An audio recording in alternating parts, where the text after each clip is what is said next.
Bajaj finance limited जो पिछले 3 साल से ज्यादा समय से कंसोलिडेशन फेज में चल रहा था, पिछले महीना अपने स्ट्रॉन्ग रेसिस्टेंस को तोड़कर ऑल टाइम हाई बनाया है।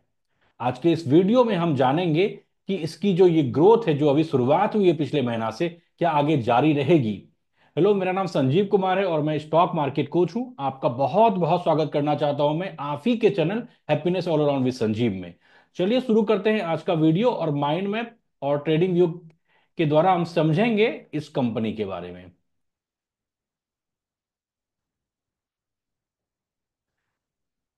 जैसा कि आप देख रहे हैं इस ट्रेडिंग व्यू के वेबसाइट में, ये पिछले 3 साल से ज्यादा हो गया। मैं पहले आपको पूरा चार्ट दिखाता हूँ ऑल करके। ये देखिए, ये इसका चार्ट है जो कि काफी लंबे समय से आप देख रहे हैं कि 2011 से एक अप ट्रेंड में चल रहा था। लेकिन यहाँ सितंबर 2021 में आकर के इसका ग्रोथ रुक गया और शेयर प्राइस इसके ऊपर नहीं गया।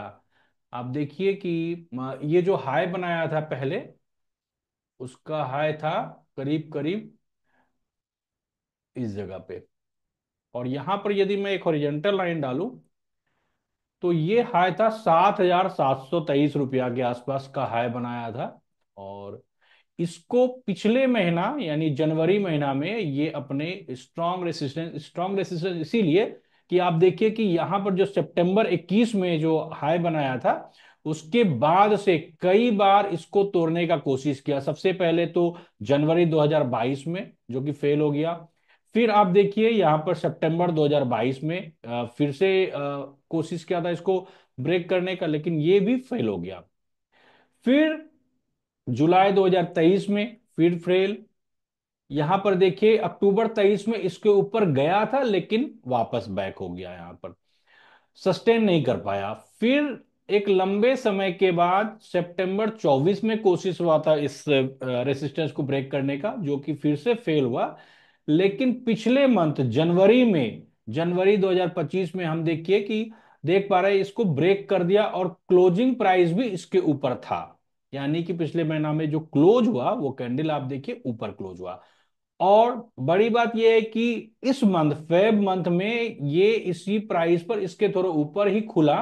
और अभी भी आज 18 तारीख है और अभी भी इसके ऊपर ही है। और सबसे बड़ी बात यह है, जिस समय पूरा का पूरा मार्केट में फॉल आया हुआ है, चाहे आप निफ्टी 50 देखिए, एक मिनट, निफ्टी 50,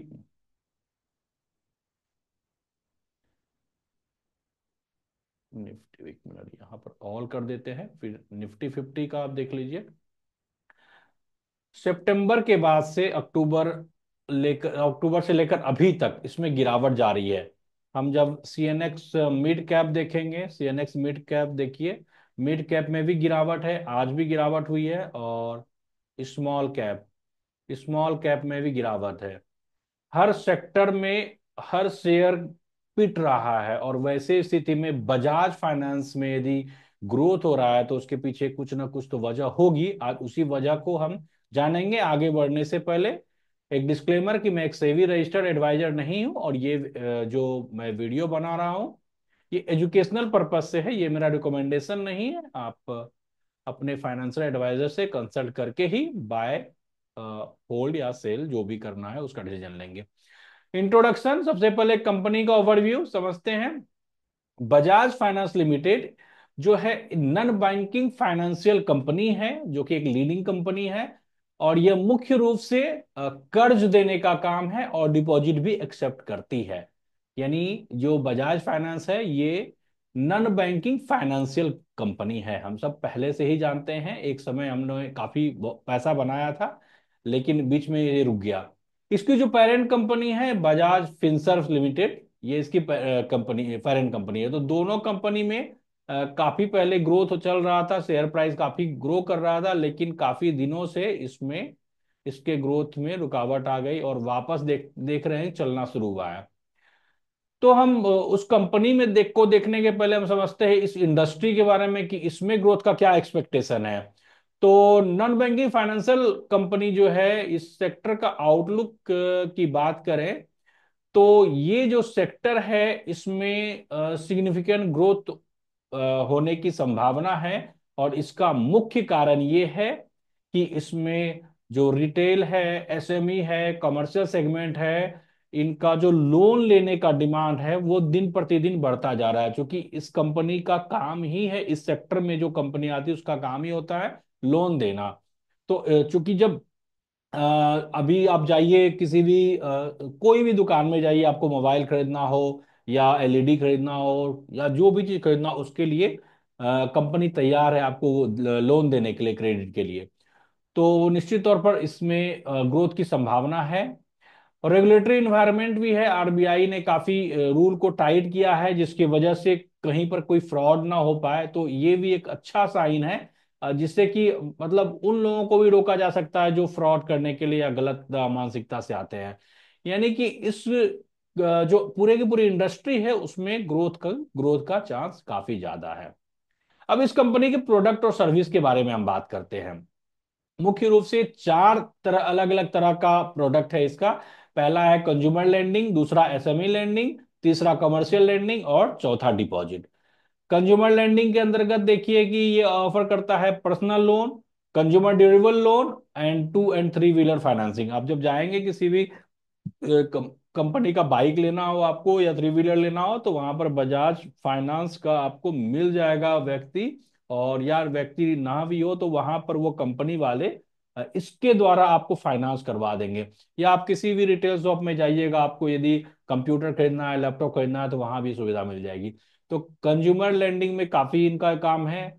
एसएमई लेंडिंग में जो छोटे व्यापारी है, छोटे बिजनेस करने वाले हैं, वो भी प्रॉपर्टी के अगेंस्ट उनको भी लोन मिल जाता है। तीसरा है कमर्शियल लैंडिंग। कमर्शियल लैंडिंग में भी इनका काम है, ये जो है include service like lease rental discounting and vendor financing. यानी कि ये लीज प्रोवाइड करती है, जिस जो इंटरेस्ट पेमेंट है वो रेंट में इनका कट जाता है। तो इस तरह से भी कमर्शियल लैंडिंग में भी इनका काम है। और डिपॉजिट भी एक्सेप्ट करती है ये। तो इस तरह से हम देख पा रहे हैं कि काफी मतलब डाइवर्सिफिकेशन है, इसके प्रोडक्ट में डाइवर्सिफिकेशन है। और जब डाइवर्सिफिकेशन होता है तो रेवेन्यू के आने की संभावना बढ़ती है और प्रॉफिट भी आना निश्चित होता है। Market position among peers. अब पीयर जो इनके कंपटीटर हैं उनमें इनका क्या पोजीशन है ये समझते हैं। कंपिटेटिव स्टैंडिंग की बात करें तो ये जो कंपनी है बजाज फाइनेंस, जितनी भी नॉन बैंकिंग फाइनेंशियल कंपनी है उनमें यह मजबूत स्थिति में खड़ी है। और इनका जैसे competitor Mahindra and Mahindra financial service limited है, तो इन सबको ये कड़ी टक्कर दे रही है, अच्छे पोजीशन पर है ये। और मार्केट कैपिटलाइजेशन की यदि हम बात करें तो आज का जो डाटा है उसके हिसाब से अभी इसका मार्केट कैप 5,23,333 करोड़ हो चुका है। ये एक लार्ज कैप है।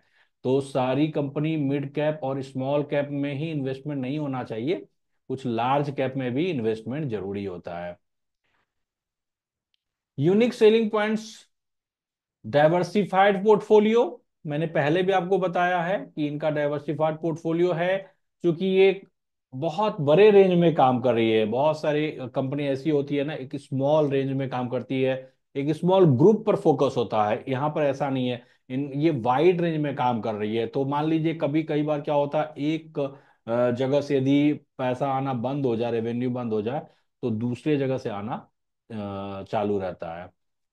एक्सटेंसिव रीच, इनका रीच जो है अर्बन और रूरल यानी कि गांव गांव तक में ये पहुंच चुकी है, तो ये भी बड़ा बात है। और innovation solution, invest in technology to offer seamless digital lending experience.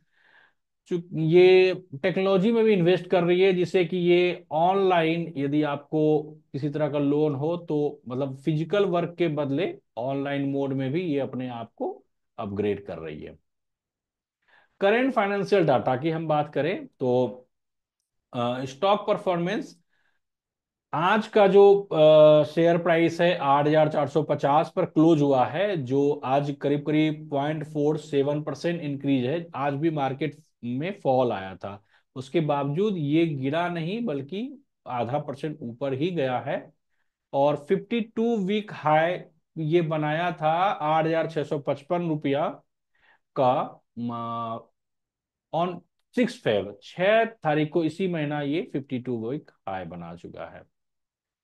तो अभी का जो करेंट पोजीशन है वो भी काफी अच्छा है। रिसेंट न्यूज एंड डेवलपमेंट की बात करें तो हाउसिंग फाइनेंस आईपीओ, अभी अभी आपने सुना होगा एक आईपीओ जो आया था, वो इन्हीं की सब्सिडरी कंपनी थी, बजाज हाउसिंग फाइनेंस, और जिसने रेज किया $782 मिलियन आईपीओ के थ्रू। और ये इंडिया का लार्जेस्ट पब्लिक ऑफरिंग रहा 2024 का। और क्वार्टर 2 फाइनेंशियल रिजल्ट की हम बात करें तो अक्टूबर 2024 में जब फाइनेंस इसका जो रिपोर्ट आया, और उसमें प्रॉफिट आफ्टर टैक्स जो था वो 40 बिलियन रुपीस था, जो कि जो एनालिस्ट ने एक्सपेक्ट किया था उससे थोड़ा कम था। और उसका कारण है बैड लोन की वजह से, पोटेंशियल बैड लोन की वजह से। तो कोई क्वार्टर अच्छा जाता है, कोई क्वार्टर खराब जाता है, ये तो बिजनेस में लगा ही रहता है। बिजनेस ऑपरेशंस की बात हम करें तो ऑपरेशनल स्केल मार्च 2023 का रिपोर्ट है, उस डाटा के हिसाब से बजाज फाइनेंस ऑपरेट्स कर रहा था करीब करीब 3,800 टाउन में, और 294 कंज्यूमर ब्रांचेज, और 497 रूरल लोकेशन में ये काम कर रहा था, supported by over 33,000 distribution point के साथ। इतने बड़े रेंज में जो कंपनी काम कर रही हो, आप उनके बारे में अनुमान लगा सकते हैं कि किस तरह का रेवेन्यू जनरेट करेगी।